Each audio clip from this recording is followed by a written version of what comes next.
जय हिंद दोस्तों। अंधविश्वास दूर करने की दिशा में ये हमारा 36वां वीडियो है। इससे पहले भी जो मैंने 35 क्वेश्चन बनाए हैं उसमें भी हमने अंधविश्वास को दूर करने का प्रयास किया है। अगर आपने अभी तक उन वीडियो को नहीं देखा है तो उन्हें जरूर देखें ताकि हमारे समाज से जो है अंधविश्वास कम हो सके। तो चलिए वीडियो को प्रारंभ करते हैं। हमारा जो पहला डाउट है, तो पहला हमारा क्वेश्चन जो है वो है, केक पर लगी मोमबत्ती क्यों बुझा दी जाती है। अक्सर आपने देखा हो कि जब हम किसी व्यक्ति का जन्मदिन मनाते हैं तो जन्मदिन के दिन जो केक पर हम लोग मोमबत्ती लगाते हैं उसको जलाते हैं, और अभी मोमबत्ती पूरी तरह से जली भी नहीं होती है कि हम लोग फूंक मार के उसे बुझा देते हैं। तो ऐसा क्यों? देखिए, इसके पीछे का कोई वैज्ञानिक कारण नहीं है, तो हमारा खुद का एक समझिए कि पसंद बनता जा रहा है, एक हमारा ये रिवाज बनता जा रहा है, और हम लोग जो है वेस्टर्न कल्चर को अपनाते जा रहे हैं। हम अपने भारतीय संस्कृति को भूलते जा रहे हैं और जो पश्चिमी जो कल्चर है उसको हम लोग अपनाते आ रहे हैं। तो ये पश्चिमी संस्कृति में ही, यानी कि जो अमेरिका की संस्कृति है, जो इंग्लैंड की है, जो जर्मनी के है, उसके संस्कृति में वहाँ के लोगों का ये फैशन है, वहाँ का ये कल्चर है कि जन्मदिन के दिन जो है लोग केक काटते हैं, वहाँ पे मोमबत्ती लगा के उसको तुरंत बुझा देते हैं। जबकि भारतीय संस्कृति में ऐसा नहीं है। भारतीय संस्कृति कहीं से भी इसकी इजाज़त नहीं देता। हमारे यहाँ तो, हमारे देश में तो मोमबत्तियाँ जलाई जाती है, दीप जलाए जाते हैं, कहीं पर फूँक मार के उसे बुझाए नहीं जाते हैं। तो लोग इसको बुझाते हैं तो ये समझिए कि वो लोग जो है एक जो वेस्टर्न कल्चर को फॉलो कर रहे हैं। बाकी इसके पीछे का कोई साइंस नहीं, बाकी इससे कोई अध्यात्म जुड़ा हुआ नहीं है। और मैं तो आपको यही सलाह दूंगा कि आप लोग अपने जन्मदिन के दिन जो है मोमबत्ती न बुझाइए, बल्कि उस दिन जो है अपने घर में जो है हवन करवाइए, और उस दिन जो सबको मिठाइयाँ बांटिए। उस दिन मोमबत्ती बुझाइए नहीं, उस दिन मोमबत्ती और घर में दीप जरूर जलाएं। अगला है, मारण क्रिया कैसे की जाती है। मारण क्रिया मतलब जो ये तंत्र मंत्र से संबंधित हमारा क्वेश्चन है। अक्सर आपने हमारे समाज में सुना होगा लोगों को कि जो है किसी व्यक्ति पर किसी ने क्रिया कर दिया, किसी व्यक्ति पर किसी ने जादू टोना कर दिया। तो आखिर ये होता क्या है जादू टोना? दूर बैठे किसी व्यक्ति ने किसी व्यक्ति पर कोई मंत्र फेंक दिया और वो व्यक्ति बीमार हो गया, या फिर व्यक्ति जो है मर गया। तो इस तरह से आखिर ये कैसे होता है, किस तरह से ये संबंधित होती है? तो देखिए, इसको जो है मारण क्रिया कहा जाता है। मारण क्रिया ये अक्सर आपने यूट्यूब पे देखा होगा, तो काफ़ी ज़्यादा इससे वीडियो भरे पड़े हैं कि मारण क्रिया करने कैसे किया जाता है, किस तरह से व्यक्ति मर जाता है, किस तरह से वो बीमार हो जाता है, कैसे करे, इसकी विधि क्या है, तमाम चीज़ें इसमें भरी हुई। तो देखिए, मारण क्रिया कैसे की जाती है, स्पेशली इसको कहा जाए तो ये बिल्कुल एक झूठी क्रिया है। ठीक है, मारण क्रिया किसी के बस की बात नहीं है कि कोई यहाँ पर बैठा है और दूर बैठे किसी व्यक्ति पे वो अपना क्रिया कर दे और वो मर जाए, या फिर चलता व्यक्ति रास्ते में गिर जाए। ऐसा कहीं पे भी संभव नहीं है। ठीक है, ये कहीं से भी संभव नहीं है।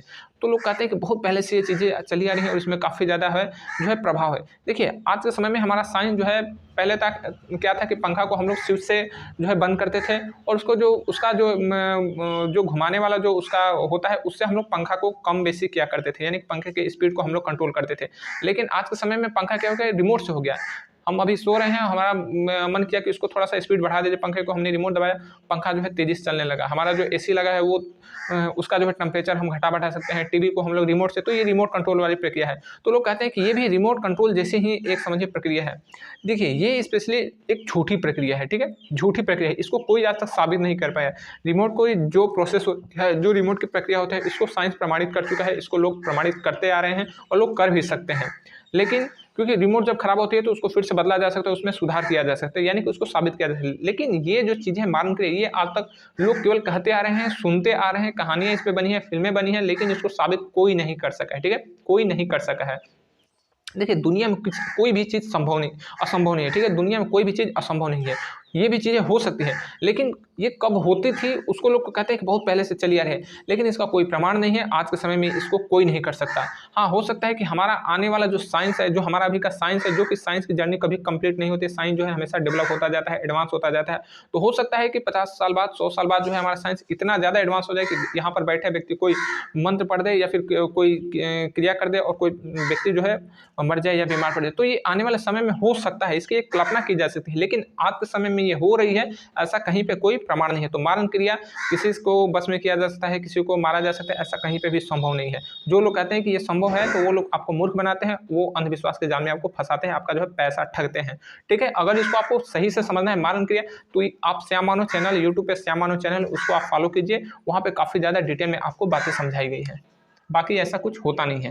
रात्रि में नाखून क्यों नहीं काटना चाहिए? अक्सर आपने देखा हो कि हम जब घर में नाखून काटने बैठते हैं शाम को या फिर रात्रि में, तो लोग जो है हमारे घर के जो बड़े बुजुर्ग होते हैं वो कहते हैं कि रात में नाखून नहीं काटना चाहिए, अगले दिन काटना। लेकिन जब हम क्वेश्चन करते हैं कि आखिर रात्रि में नाखून क्यों नहीं काटना चाहिए, तो वो हमें इसका जवाब स्पष्ट रूप से नहीं दे पाते। बस इतना कहते हैं कि नहीं काटना चाहिए, क्योंकि हमारे जो बड़े लोग थे वो लोग नाखून नहीं काटते थे शाम को, तो आपको भी नहीं काटना चाहिए। तो देखिए इसके पीछे का रीज़न क्या है, क्योंकि देखिए हमने अपने से बड़े लोगों से ज़्यादा हम लोग बहस भी नहीं कर सकते, उनसे ज़्यादा सवाल जवाब भी नहीं कर सकते, लेकिन करना चाहिए और उनसे क्वेश्चन का जो पीछे का रीज़न है वो पता करना चाहिए। हमें आँख मूंद के किसी की बात पर विश्वास नहीं करना चाहिए, आँख मूंद के जो है किसी को फॉलो नहीं करना चाहिए। देखिए इसके पीछे का रीज़न क्या है, जब हम शाम को रात में नाखून काटते हैं तो अगर अचानक हम नेल कटर से आज के समय में नाखून काटते हैं, लाइट कट जाती है तो फिर हम नाखून करना बंद कर देते हैं। तो सेम यही कारण जो था वो हमारे पहले के लोगों के पास जो नाखून काटने के जो औजार थे यानी कि जो नेल कटर थे वो सही नहीं थे, वो काफ़ी भोथरे होते थे और ज़रा से उसको थोड़ा सा भी अगर आपका हाथ जो डिसबैलेंस हुआ तो आपकी जो उंगली है कट सकती थी। इस तरह से वो औजार बनती थी। या फिर रात को जो है उनके पास प्रकाश के जो उचित व्यवस्था नहीं होती थी, इसीलिए वो लोग रात को नाखून नहीं काटते थे, क्योंकि उससे खून बहने की संभावना थी, यानी कि आपको चोट पहुंचने की, आपको जो है नुकसान होने की संभावना थी। इसी वजह से जो लोग रात में नाखून नहीं काटते थे। तो उस समय ये चीज़ें थी, ये उस समय का रीज़न था। लेकिन आज के समय में हमारे पास जो रात में भी प्रकाश की काफ़ी अच्छी व्यवस्था है, एडवांस हमारे पास नेल कटर है, तो कोई दिक्कत नहीं है, इसको हम लोग काट सकते हैं। लेकिन जो लोग कहते आ रहे हैं कि नहीं ऐसा नहीं करना चाहिए, रात में नाखून नहीं करना चाहिए, तो भाई आप लोग अपना जो है सोच में सुधार ले, क्योंकि इस वक्त के अनुसार जो है चीज़ें बदल जाती हैं। ठीक है, नेक्स्ट है दरवाजे पर नींबू मिर्च क्यों लटकाते हैं। अक्सर आपने देखा हो कि जब किसी व्यक्ति का दुकान का उद्घाटन होता है या फिर मकान का उद्घाटन होता है, या फिर अक्सर आपने दुकानों पे देखा होगा, दुकानों को पे स्पेशली ये चीज़ देखने को मिलती है कि लोग जो है अपने दुकान का जो मुख्य दरवाज़ा होता है वहाँ पे नींबू और मिर्च लटका देते हैं, नींबू और मिर्च लटकाए रहते हैं। तो इसके पीछे का रीज़न क्या है कि लोग जो है अपने दरवाजे पे, मुख्य जो दरवाज़ा होता है वहाँ पे नींबू मिर्च लटकाते हैं। देखिए नींबू में जो होता है साइट्रिक एसिड होता है, ठीक है, नींबू में साइट्रिक एसिड होता है और मिर्च भी जो होता है इसमें भी काफ़ी ज़्यादा इस तरह से जो है एसिड वगैरह रहती हैं कि वो हमें दूर से ही काफ़ी प्रभावित कर देती हैं। अक्सर आपने देखा हो कि जहाँ पे जो मिर्च की खेती की जाती है तो वहाँ पे जो मिर्च जब सुखाया जाता है तो काफ़ी ज़्यादा जो है हमें खांसी आने लगती है या फिर हमें जो है छींक आने लगती है, क्योंकि उसमें जो स्मेल रहता है, जो उसके जो कण रहते हैं छोटे छोटे, वो हमारे नाक में पड़ते हैं और हमें काफ़ी ज़्यादा डिस्टर्ब कर देते हैं। तो ठीक उसी तरह से नींबू भी अगर कहीं पर काट के रख दिया जाता है तो देखते हैं कि नींबू की गमक जो है आसपास में घूमने जो है काफ़ी ज़्यादा फैल जाती है, यानी कि नींबू के जो कण है छोटे छोटे वो हमारे आसपास में जो है हवा जो हमारे हवा है, जो वायुमंडल है, तो वहाँ में वो घुल जाते हैं। तो इससे क्या होता है कि जो हवा में जो वायरस होते हैं या फिर जो आसपास में जो चींटियाँ होती है, जो छिपकली होती है, वो जो है दुकान में एंट्री नहीं करती है, यानी कि दुकान से अगर रहती भी है तो वो कुछ देर के लिए, कुछ दिन के लिए वो भाग देती है। लेकिन जो है इसका नींबू का और या फिर जो मिर्च है वो सूख जाती है तो वो फिर से आ जाती है।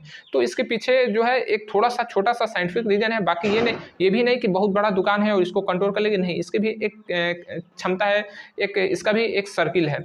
लेकिन लोग जो है इसको स्पेशली फॉलो करते हैं अंधविश्वास से। ये बिल्कुल है कि ये लोग अंधविश्वास से इसको फॉलो करते हैं कि नींबू मिर्च टांग दीजिए, आपका बरकत होगी, लक्ष्मी जी आएंगी, आपको कोई दिक्कत नहीं होगी, परिवार में कलह नहीं होगा, ऐसे वैसे।